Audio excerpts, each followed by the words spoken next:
Okay, picture this. You've got a stellar team, a massive budget, a killer concept, and the project still ends up a total disaster. Why does that happen? Welcome back to The Explainer. Today, we're not doing textbook definitions. We are jumping right into the anatomy of a project spiral, and more importantly, exactly how we stop it. Seriously, why do good initiatives just fail? We've all been there, right? You start out super motivated, but somehow 6 months down the line, you're wildly over budget, hopelessly behind schedule, and honestly, the team is completely burned out. What actually goes wrong? Well, there's a quote directly from the Earned Value Management Standard that really hits the nail on the head. It says, "Committing to unrealistic recovery plans as a project unfolds and variations emerge is a common mistake." It's human nature, really. When things go off the rails, our well-meaning optimism kicks in. We make these wildly unrealistic promises to fix it, slapping on rose-colored glasses instead of just looking at the hard, objective performance data. And that unchecked optimism, it is a straight paved road to project doom. So, let's look at a comic case of failure, the coffee shop catastrophe. To really wrap our heads around this, imagine a team building an eco-friendly community coffee shop. Sounds like a great idea, right? Sustainable materials, fair trade beans, and awesome local crew. But watch how fast this unravels. Month 1, bam, they're already 15% over budget because that sustainable bamboo flooring cost way more than expected. But, they figure they'll just make it up later. Month 3 rolls around. Their top barista, literally the only person who knows how to calibrate the fancy espresso machine, quits from sheer stress and lack of support. Fast forward to month 6, and it's a smoldering ruin. Out of cash, half-built, totally abandoned.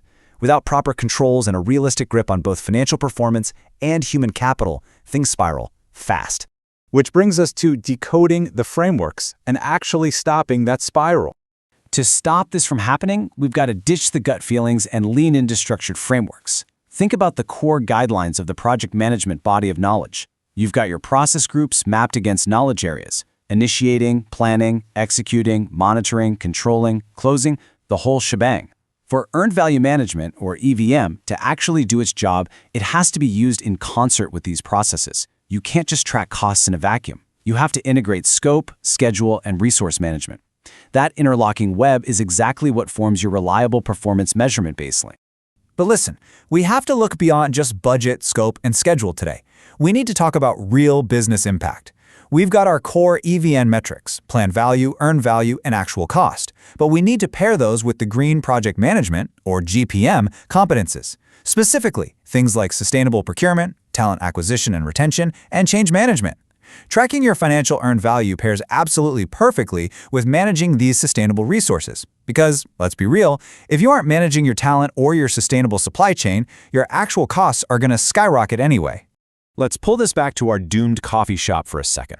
Think about what happens when you completely ignore talent retention. The barista quits, your training costs spike, and the entire schedule gets delayed. If you're only looking at EVM, it just tells you, hey, you're losing money.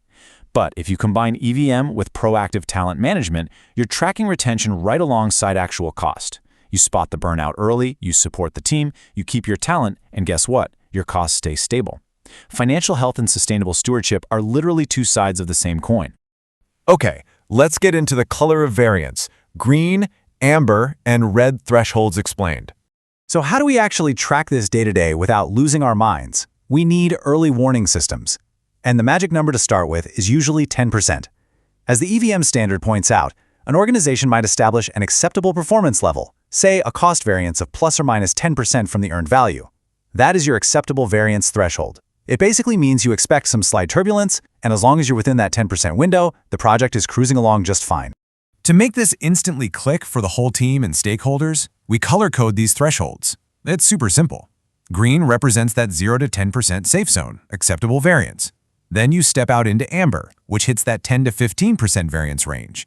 And then there's red, which is anything blowing past a 15% variance. Using a visual system like this completely strips away the ambiguity. Anyone looking at the report knows the health of the project in about 2 seconds. But hey, pretty colors alone aren't going to save your project. They have to trigger specific management actions.